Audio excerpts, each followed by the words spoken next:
मैं कोई नाटकीय रूप से नहीं कह रहा हूं कि मुझे बहुत क्रेडिट मिलता है। ना मैं अच्छा इंजीनियर हूं, ना आईएएस ऑफिसर बनने की मेरी काबिलियत थी।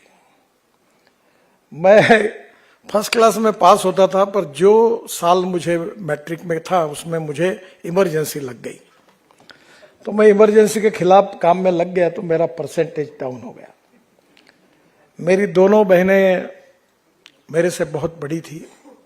एक दामाद मेरे न्यूक्लियर साइंटिस्ट थे, डॉक्टर काकोडकर जी के साथ थे, बहुत बड़े साइंटिस्ट थे। और दूसरे दामाद नेपा पेपर मिल के मैनेजिंग डायरेक्टर, दोनों मेरे स्टूडेंट थे। और फिर सब आकर घर में चर्चा होती थी कि ये इसका ध्यान नहीं है, ये बिगड़ गया है। तो मुझे सब लोग मार्गदर्शन करते थे और बोलते थे कि तुम कम से कम तुम ग्रेजुएट पोस्ट ग्रेजुएट बनो और कम से कम तुमको बैंक में नौकरी करो। तो मैंने अपने माँ से पूछा कि बैंक में नौकरी करके मैं क्या बनूंगा? बोले क्या बनूंगा नहीं बनूंगा, पर तेरे को लड़की मिलेगी, नहीं तो तेरी शादी नहीं होगी। फिर इसमें मेरी बहनें भी मुझे काउंसलिंग करती थी। तो एक दिन मैं स्टूडेंट लीडर बन गया, तो मेरा वैसा भी संबंध ज्यादातर ठोक पीट से ही ज्यादा रहता था। तो मुझे गोल्ड मेडल मिला यूनिवर्सिटी का, पर बेस्ट स्पीकर ऑफ मराठी करके मिला।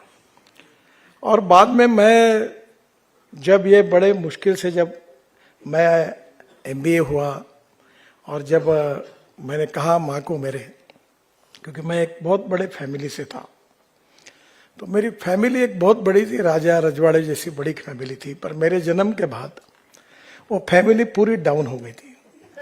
तो वो मिट्टी के बड़े बड़े बाड़े और माल गुजार कहते थे उधर हमारे यहाँ। केवल नाम मोटा आणि दर्शन खोटा, नाम बड़ा था, बाकी खाली सब ठनठनाट था। तो उसी समय लोग बोलते थे कि इसके जन्म से घर का नुकसान नहीं हुआ। पर माँ का प्रेम मेरे ऊपर था। और आज मैं आपको बताता हूं कि मैं इंजीनियरिंग के एडमिशन के लिए डिस्क्वालीफाई हुआ, क्योंकि 50% प्रोफेशनल एडमिशन को इंजीनियरिंग के लिए थी। और मेरी इच्छा थी कि 51 मिल जाए तो मैं कई सिफारिश से लग जाऊंगा, इंजीनियर बनूंगा, पर मैं डिस्क्वालीफाई हुआ। अब मुझे स्वाभाविक रूप से जब मैं महाराष्ट्र में मंत्री बना, 32 साल की उम्र थी मेरी, तो मुझे अचानक उस समय हमारे जो नेता थे गोपीनाथ मुंडे जी, उनने कहा कि मेरे पास पावर और पीडब्ल्यूडी 2 मंत्री पद है जो तुमको देने लायक है। तो पावर तुमको लेना है तो पावर लो, पीडब्ल्यू लेना तो पीडब्ल्यूडी लो। तो मैंने कहा आपको जो देना है वो दो।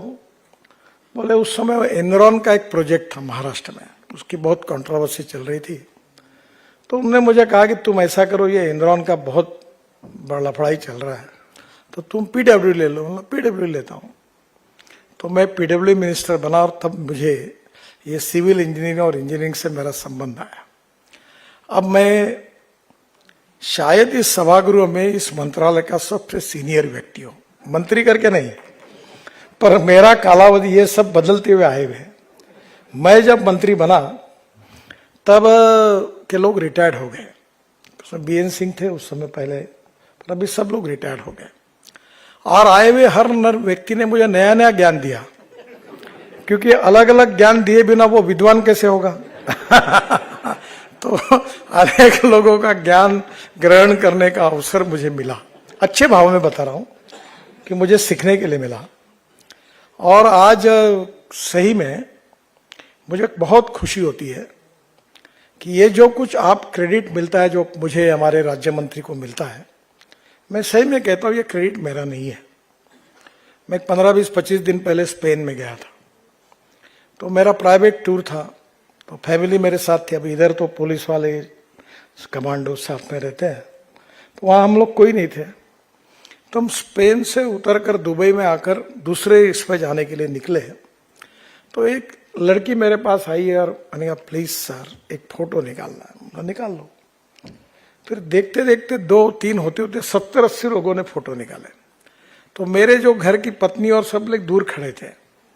तो दुबई से वो उस देश में आया हुआ एक आदमी ने कहा he is a Indian film actor. तो मेरे पति ने सुना तो उसने मुझे कहा कि वो आपको फिल्म एक्टर कर, मतलब उसको यही लग रहा होगा कि फोटो निकाल रहे तो कोई तो भी होगा। मुझे मेरी औकात और हैसियत से और ज्ञान से कई गुना ज्यादा प्रतिष्ठा मान सम्मान मिला है, और वो मिलने का कारण मैं नहीं हूं।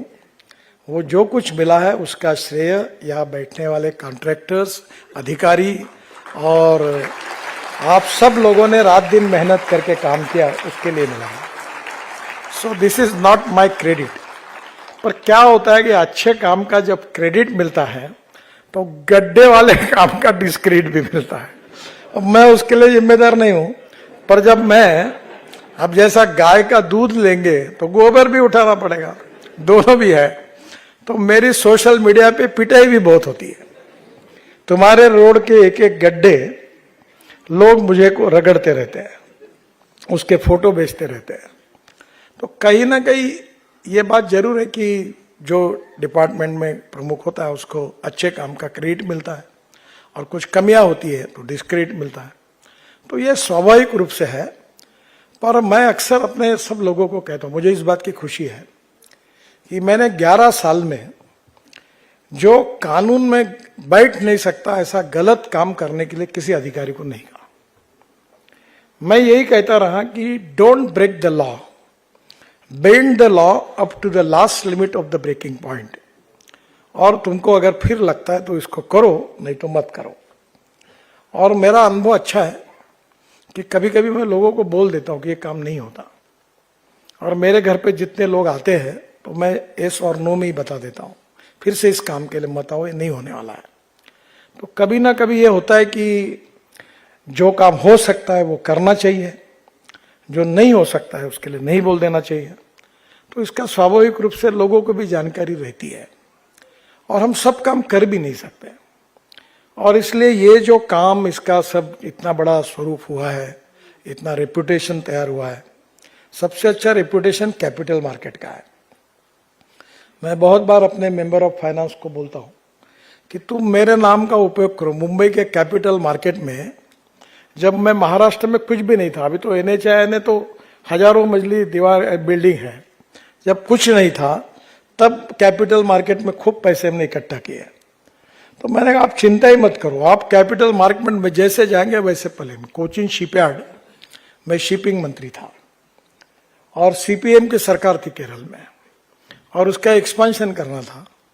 सब CPM की यूनियंस उसका विरोध कर रही थी, और उसको बढ़ाने के लिए इक्विटी चाहिए थी। आज फ्लैगशिप कंपनी है हमारे भारत सरकार की। तो मधु करके उसके जो मैनेजिंग डायरेक्टर थे, उन्होंने कहा लोगों का विरोध है, और मैं आता हूं। मैं मुख्यमंत्री जी के पास गया, मैंने कहा अगर आपको नहीं चाहिए तो एक काम करो, मैं एक्सपांशन दूसरे स्टेट में करता हूं।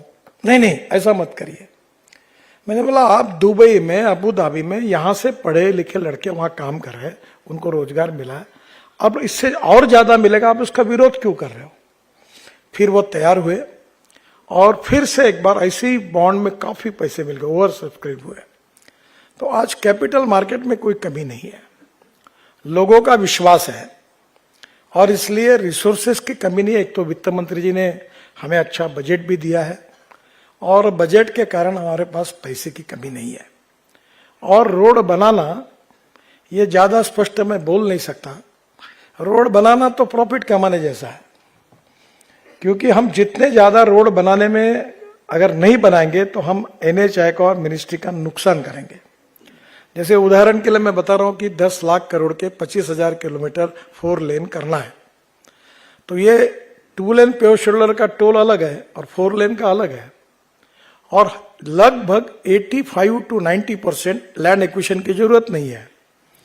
केवल आपको अच्छे मजबूत रोड बनाना है, प्रेफरेबली 6 इंच 8 इंच का व्हाइट टॉपिंग कंक्रीट का किया तो 15-20 साल मेंटेनेंस की भी जरूरत नहीं है, और रोड पे टोल लगेगा तो इसमें से 7 साल में तो पैसा निकल जाएगा, क्योंकि कुछ जगह 22,000 PCUs है, कुछ जगह 16,000 है, कुछ जगह 12,000 है, 10,000 के ऊपर की बात कर रहा हूं। तो ये रोड तो झटक हो जाएंगे। मैं आपसे यही प्रार्थना करूंगा कि अगर ये काम तो कुछ नहीं करना, आपको DPR बनाना है, कुछ हमारी भी कमियां होती है, हमारे नए नए सब लोग हम आते रहते, कोई बोलता फॉरवर्ड, दूसरा बोलता है बैकवर्ड, तीसरा बोलता है स्टॉप, एक बोलता है डीपीआर बनाओ, दूसरा बोलता है मत बनाओ, तीसरा बोलता है क्यों बनाए, चौथा बोलता है बनाओ। ऐसा चलते रहता है। इससे मजाक में कहता हूं कि politics is a game of compulsions, limitations and contradictions. तो ये थोड़ी बहुत समस्या आती रहती है। अभी आप एक काम करो कि आप जितने डीपीआर है, जो जो रोड बनाने के आपके आरओ और पीडी के पास है, उतने डीपीआर बनाओ मिनिस्ट्री को और भेजो यहां। इसमें पैसा लगने वाला नहीं है। और एक आपके सहयोग से मैं चाहता हूं कि हम 100 किलोमीटर पर डे ये एक बार पूरा करने की कोशिश करेंगे। अगर ये काम हुआ तो हम कर पाएंगे। ये कठिन है पर असंभव नहीं है।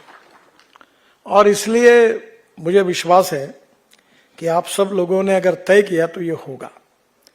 एक बात जरूरी है कि वो जो ओनरशिप की है, ओनरशिप इज वेरी डिफरेंट।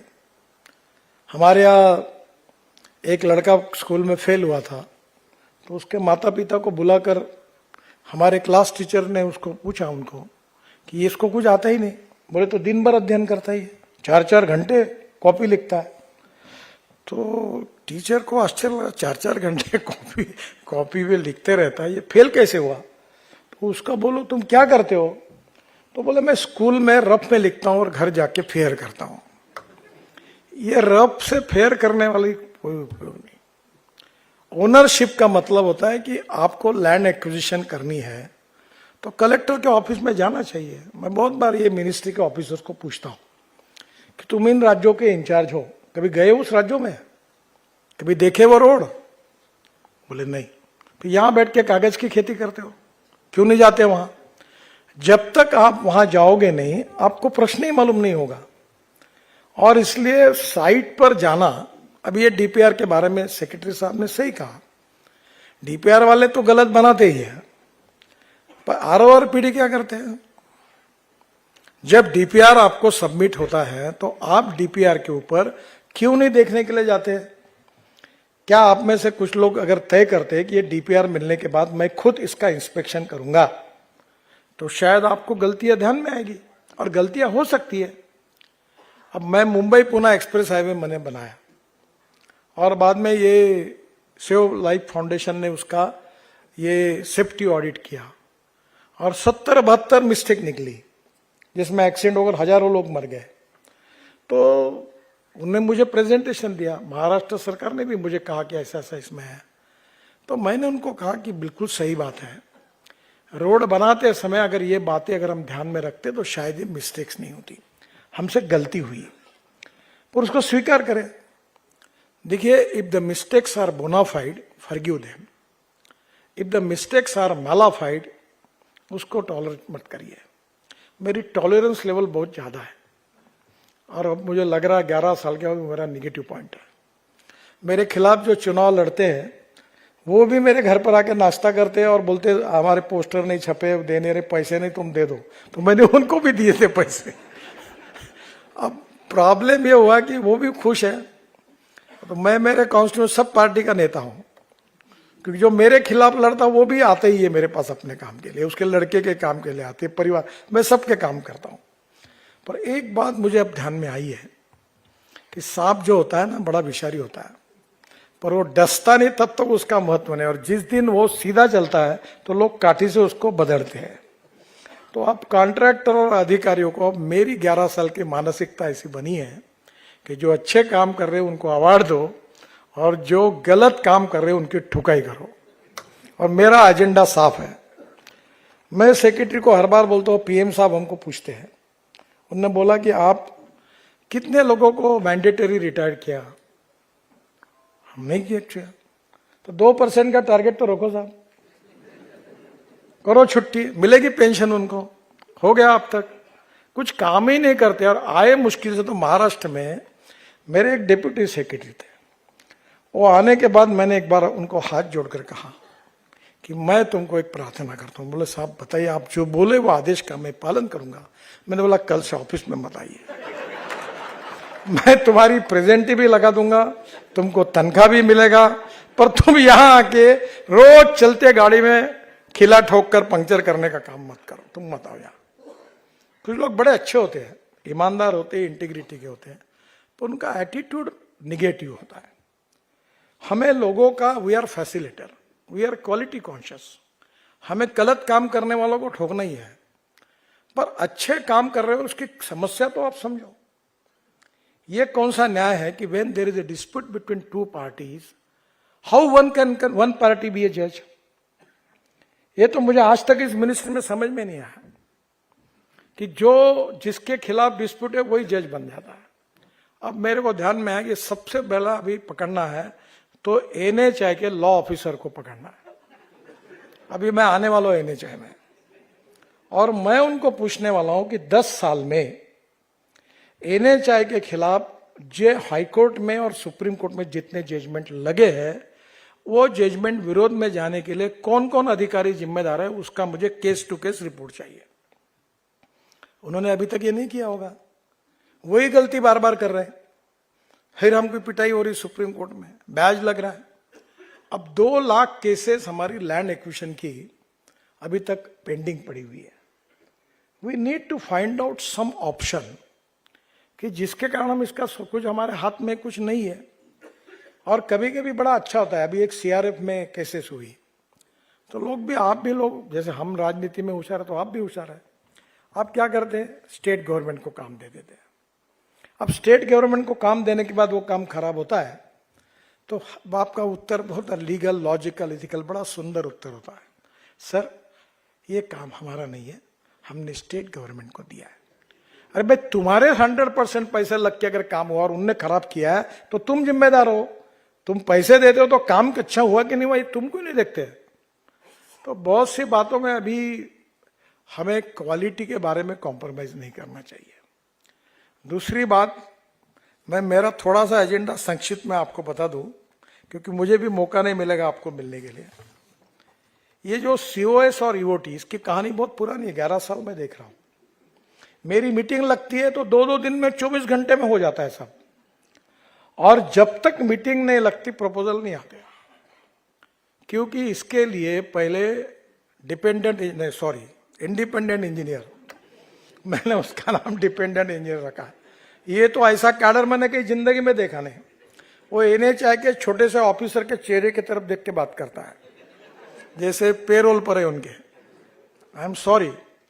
अब वो उसका सर्टिफिकेट लाते लाते कॉन्ट्रैक्टर थक जाता है। अभी कॉन्ट्रैक्टर में दम ही नहीं तुमको बोलने की, क्या बोलेंगे?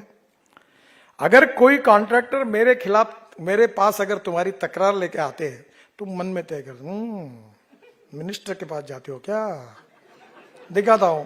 मुझे आजकल, मैं भी अपना पूरा, मेरा अपना रिपोर्टिंग नीचे लेवल, मुझे आपके सबकी कुंडलियां मालूम है अभी, कौन से जगह क्या हो रहा है, क्योंकि मैंने भी अपना कुछ, मुझे भी अनुभव से समझ में आया। तो आज जो स्थितियां होती है उसमें से अगर अपनी गलती है तो स्वीकार करो, निर्णय करो, फटाफट करो। जो नहीं करना है वो रिजेक्ट करो, जो करना है वो मंजूर करो। बैंक गारंटी वापस करनी है, उसके लिए साल साल लगाते हैं। क्यों लगाते ये मैं नहीं बोलूंगा, क्यों करते क्यों नहीं करते। अगर आपका काम खत्म हो गया, बैंक गारंटी वापस क्यों नहीं करते? नहीं, इसका मतलब यह है कि डिले इसलिए होता है, उसके कारण अलग होते हैं।